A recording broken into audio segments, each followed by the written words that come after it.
A continuación hablaremos de la planeación de la educación básica y general, mejor conocido como el Plan de 11 años.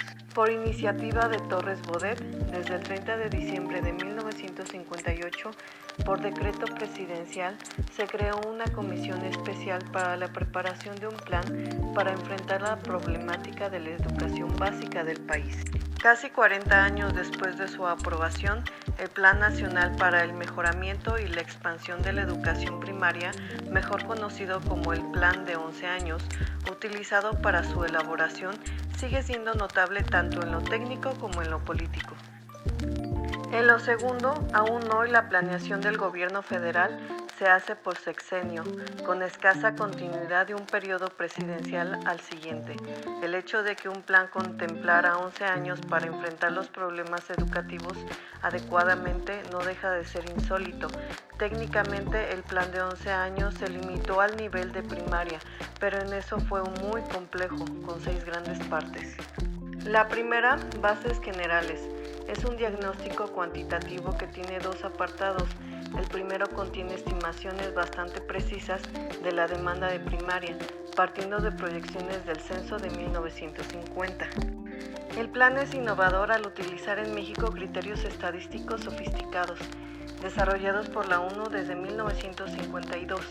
El otro apartado utiliza 4 proyecciones para estimar la demanda futura de primaria hasta 1970, llegando a cuantificarla en un total acumulado de alumnos que se añaden al rezago. La segunda parte traduce esas cifras a necesidades precisas, grupos en medio urbano y rural, aulas, maestros y, por tanto, nuevos centros de educación normal, ya que los existentes formaban solo 3.500 maestros al año, en tanto que la implementación del plan requeriría de 5.200 desde 1960 y 7.350 en 1970. Se contempla expresamente la cuestión de los bajos sueldos del magisterio. La tercera parte se refiere a la rehabilitación del deteriorado sistema existente en 1959, contemplando el equipamiento de aulas, la profesionalización de maestros sin título, los arreglos en las normales y expresamente la cuestión de la calidad. 3 partes más cuantifican el costo del plan, analizan las posibilidades de financiarlo y precisan las medidas legislativas necesarias para su ejecución. El plan se puso en ejecución y, al menos cuantitativamente, fue respetado durante el sexenio siguiente. Como resultado, junto con un crecimiento demográfico aún más fuerte que el esperado, las metas se rebasaron. El plan proyectaba para 1970 una matrícula de 7.195.000 alumnos en el nivel de primaria.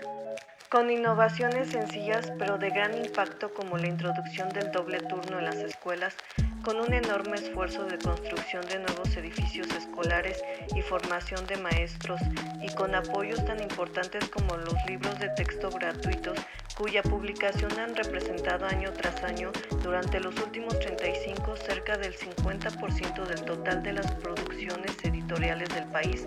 Los frutos de la gestión de Torres y Bodet y del Plan de 11 años fueron decisivos para que México pudiera enfrentar el reto del crecimiento demográfico en el campo educativo. El plan fallido de 1968. El presidente Díaz Ordaz y su secretario de Educación Agustín Yaez pudo basarse en el plan de Torres Bodet para orientar su política educativa. Así lo hizo con los resultados mencionados cuantitativamente. México siguió haciendo frente de manera decorosa a los retos de la demografía. En cuanto a calidad, seguramente los niveles promedio de aprendizaje fueron los característicos de nuestro nivel de desarrollo. El plan de 11 años se refería únicamente a la primaria y parecía lógico extender la idea a los otros niveles educativos, además de darle continuidad en las administraciones siguientes. Por ello, desde junio de 1965, la SEP estableció la Comisión Nacional para el Planeamiento Integral en la Educación, presidida por el maestro Manuel Bravo Jiménez, con el año de 1980 como horizonte para sus trabajos. Estos incluyeron proyecciones de la demanda de servicios para los diversos niveles educativos, así como estimaciones de los recursos humanos y materiales para satisfacer las necesidades. Se contemplaron también aspectos cualitativos relativos a políticas, contenidos y métodos. El conflicto estudiantil, que comenzó 4 meses después y desembocó en la tragedia de Tlatelolco, impidió que esos trabajos culminaran en un nuevo plan, esta vez para todos los niveles, que se habría puesto en práctica a partir de 1970. La educación en el sexenio de 1970 a 1976. Durante el sexenio del presidente Luis Echeverría, con Víctor Bravo al frente de la SEP, se llevó a cabo una importante reforma que marcó el rumbo de la educación básica mexicana hasta principios de los 90. La reforma incluyó nuevos planes y programas de estudio, así como libros de texto inspirados en las corrientes pedagógicas que a principios de los 70 se consideraban más avanzadas y fueron criticados fuertemente por no tomar en cuenta la situación real del Magisterio Nacional, partiendo de su práctica cotidiana para introducir innovaciones. Elemento clave de la reforma fue la expedición de una nueva Ley Federal de Educación. La creación de otros organismos importantes para la educación nacional, como el Consejo Nacional de Ciencia y Tecnología y el Consejo Nacional de Fomento Educativo, además de nuevas instituciones de educación superior como la Universidad Autónoma Metropolitana, las Universidades Agrarias de Chapingo y Antonio Narro, las Escuelas Nacionales de Estudios Profesionales de la UNAM. Con todo, durante el sexenio no se manejó un plan de educación propiamente dicho.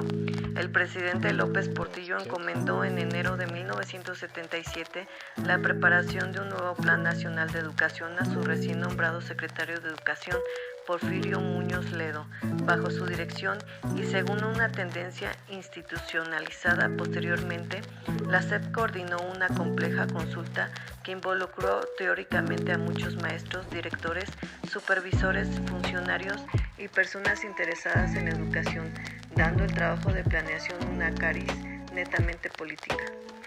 Paralelamente, personal de la Secretaría realizaba determinados trabajos técnicos necesarios para sustentar el plan.